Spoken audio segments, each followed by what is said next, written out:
पाहायला सुरुवात केली 85 आवाज. 85 आवाजमध्ये आपलं स्वागत. जेल किंवा पक्ष बदलणं दोनच पर्याय होते. रवींद्र वायकर यांच्या धक्कादायक गप्पस्फोटाने महायुतीच्या अडचणीत वाढ.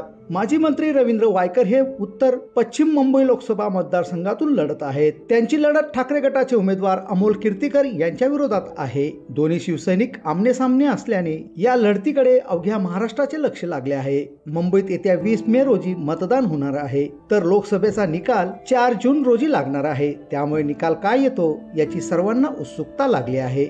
राज्याचे माजी मंत्री आणि शिंदे गटाचे उत्तर पश्चिम मुंबईचे उमेदवार रवींद्र वायकर यांनी अत्यंत धक्कादायक गौप्यस्फोट केला आहे. जेलमध्ये जाणं किंवा पक्ष बदलणं हे दोनच पर्याय माझ्याकडे होते. त्यात माझ्या पत्नीचं नावही या प्रकरणात नाव गोवलं गेलं होतं. त्यामुळे पक्षांतर करण्याशिवाय पर्यायच नव्हता, असा गौप्यस्फोट रवींद्र वायकर यांनी केला आहे.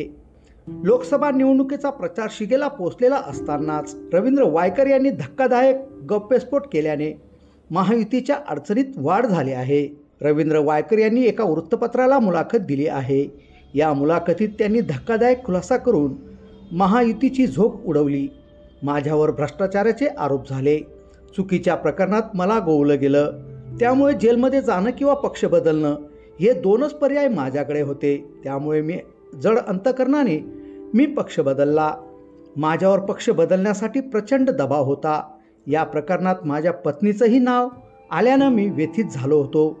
नियतीने अशी वेळ कुणावरही आणू नये, असं रवींद्र वायकर म्हणाले. यावेळी रवींद्र वायकर हे भावुक झाले आहेत. बाळासाहेब ठाकरे यांच्या आठवणींना उजाळा देताना त्यांचा कंठ दाटून आला होता. मी बाळासाहेबांचा शिवसैनिक आहे. बाळासाहेब ठाकरे असल्यापासून माझ्या खांद्यावर शिवधनुष्य आहे. 50 वर्षे एक शिवसैनिक म्हणून काम केल्यानंतर मला ठाकरे घराण्याची साथ सोडावी लागली. एखादी व्यक्ती जशी कुटुंबाला पारखी होते तशीच काहीशी माझी अवस्था झाली होती.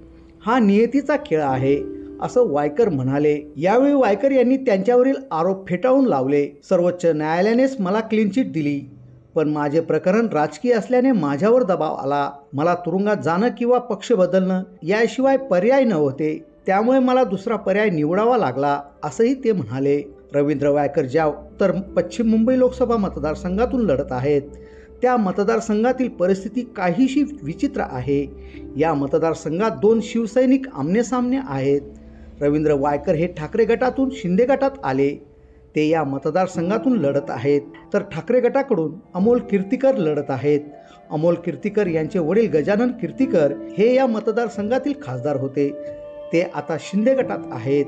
म्हणजे गजानन कीर्तीकर हे मुलाच्या विरोधात प्रचार करत आहेत. त्यामुळे सामान्य शिवसैनिक संभ्रमात पडल्याचं चित्र दिसत आहे. म्हणून मी वारंवार म्हणतो, SC ST OBC आणि मायनॉरिटीज यांना सांगतो की लोकांपासून सावध राहा. हे केव्हा कुठे उड्या मारतील, हे तुमचं मतदान घेऊन कधी तुम्हाला धोका देतील हे सांगता येत नाही. अशा वेळी मतदारसंघातील नागरिक काय विचार करतील हे येणाऱ्या काळातच समजेल. ब्युरो रिपोर्ट 85 आवाज.